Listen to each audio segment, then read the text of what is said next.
Hi folks, all football passers, listen up because it's time to talk Aberdeen and the departure of Derek McInnes after a fantastic 8-year spell that I'm sure many Dons fans will feel sad to see him go on the back of that, but maybe the time was right. A question certainly for former Dons great Alex McLeish, who joins us on Football Pass. Derek departs, does he not, Alec? But I'm sure with heads held high. Absolutely.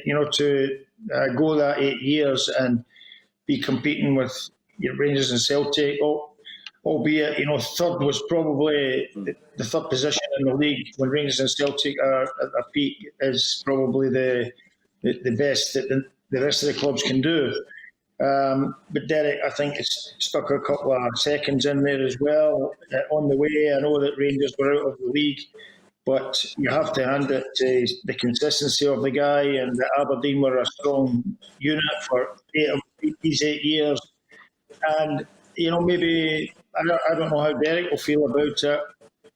It seemed as if it was in the mix over the past 2 or 3 months. There was kind of these rumours about maybe Dave Cormack making a change. And now it has come to fruition finally. And Derek can leave Aberdeen with his head held high, and I'm sure he'll be looking at another target in another club in the not too distant future, whether it be in Scotland or whether it be in England.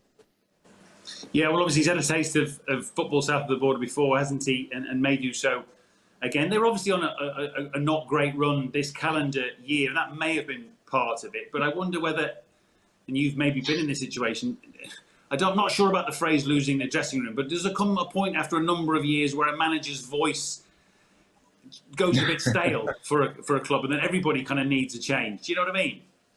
Yeah, absolutely.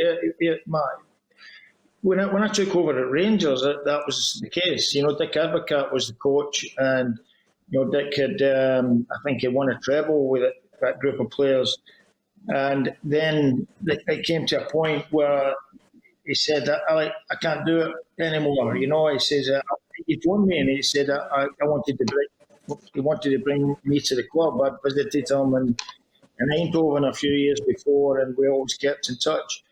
And him and David Murray made the phone calls to myself. And Dick said, I just can't do it. I think the likes of the old firm with the shelf life, Aberdeen, to go 8 years is amazing.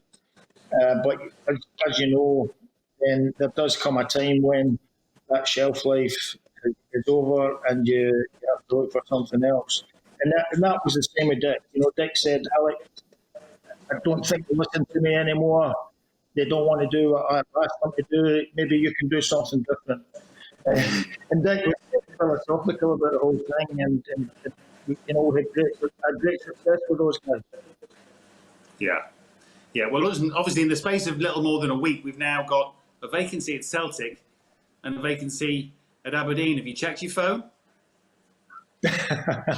No, I'm quite comfortable here in London at the moment, and maybe I'm looking at some other part of being in football again.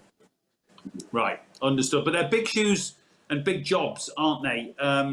Whether it's coincidence, or is this a byproduct in some way of what Rangers have done this season, that the other two biggest clubs, if you like, north of the border, are having or have to have a rethink?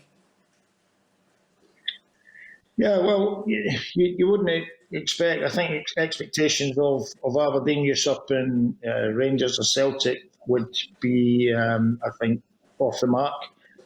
But in saying that, Celtic losing to their biggest rivals after winning 9 in a row, they'll be hurting very big time, and it's right. It's right time for them now to try and change things a little bit. Whether John Kennedy is going to be the incumbent, then we don't know, but certainly we'll find out in the coming weeks. But they need to get their recruitment right, as Gerrard has this year. Celtics hasn't really worked this season. Whether some of these guys will come good under a new coach, who knows? But certainly the new managers will, I'm sure, breathe life back into the teams. And I know Dave Cormack pretty well, and he's probably going to try something different in terms of coaching structure. Right. So there might be talk of what Yes. sporting directors and that kind of stuff. Yeah, different hierarchy. Yeah, that's right, Matt. That would be my guess. And Dave, having lived in the States in Atlanta, and knowing kind of inside out how those clubs work over there. Yeah. Right, to check your phone again. No, joking. I'm not pushing that hard. Well, you might see an American touch, so yeah. Yeah, I understand where you're coming from. And as for Derek, as you say, a very good 8 years. He's been south of the border once before. Might be tempted to do so again if the right opportunity comes up.